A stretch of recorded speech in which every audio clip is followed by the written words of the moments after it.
Hello, and a very warm welcome to everyone. Let's dive straight into our explainer today.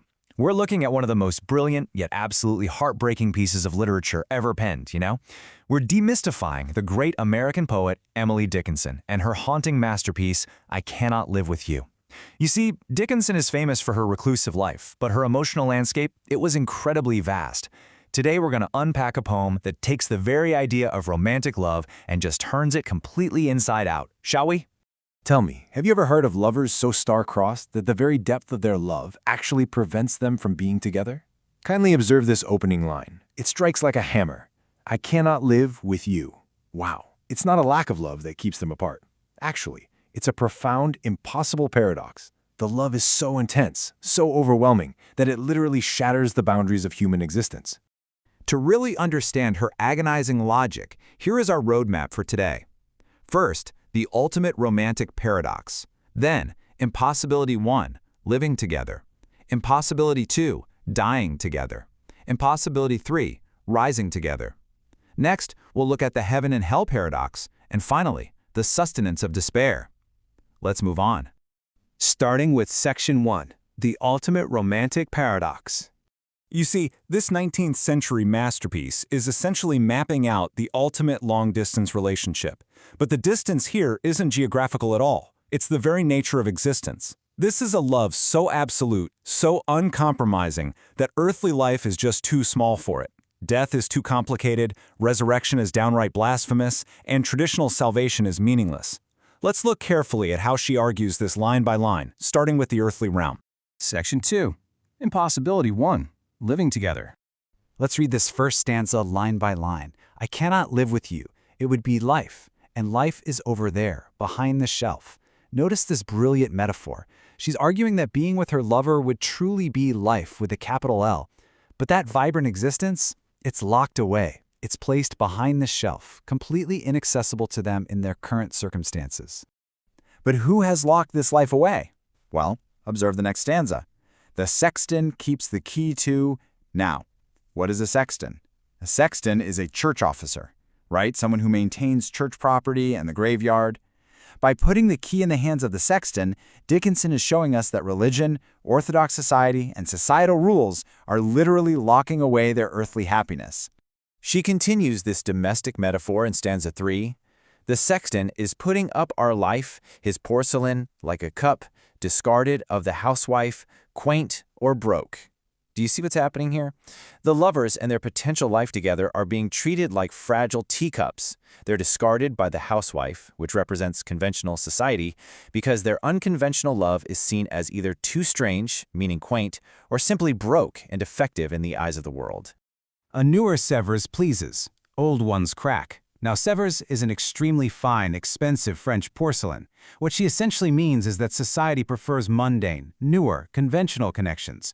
Those are the newer Sevres, but their deep, archaic, profound love, it's too fragile, too intense for the daily routines of an earthly household. It would simply crack under the pressure of ordinary life.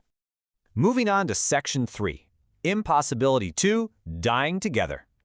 Listen carefully to stanza 4. I could not die with you, for one must wait to shut the other's gaze down. You could not.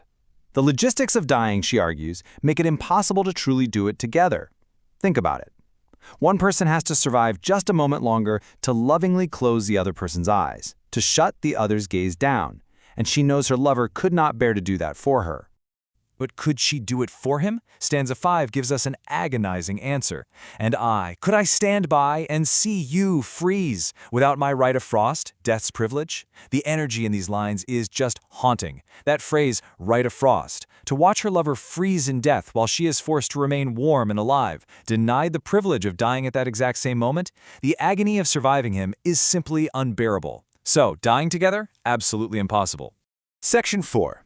Impossibility 3. Rising together. She writes in stanzas 6 and 7, Nor could I rise with you, because your face would put out Jesus's. Just think about the sheer magnitude of what she's saying here. She cannot stand beside her lover on Judgment Day because the immense radiance of her lover's face would literally eclipse the face of Christ. Let's compare these two forces. She says that Jesus' new grace would glow plain and foreign on my homesick eye. Why? Because her lover shone closer by. The speaker's love is so intensely personal and familiar that the divine grace of Jesus would look dull and alien next to it. To her homesick eye, her lover is her true home, not heaven. I mean, this is an incredibly bold, almost rebellious statement for a 19th century poet to make. Section 5. The Heaven and Hell Paradox. Moving to stanzas 8 and 9, they judge us. How? For you served heaven, you know, or sought to. I could not, because you saturated sight. Her lover was a believer, right? He served heaven, but she could not. Why? Because he saturated her sight. She was so entirely blinded by her devotion to him that she literally had no more eyes for sordid excellence as paradise. Paradise, compared to him, is just sordid excellence. It's a pale, uninteresting imitation of the heaven she finds in him. So what happens at judgment? Stanzas 10 and 11 reveal the ultimate, heartbreaking paradox. She says, "And were you lost, I would be, though my name rang loudest on the heavenly fame." Even if she was celebrated in heaven, if he was lost, she would be lost. And then she delivers this blow.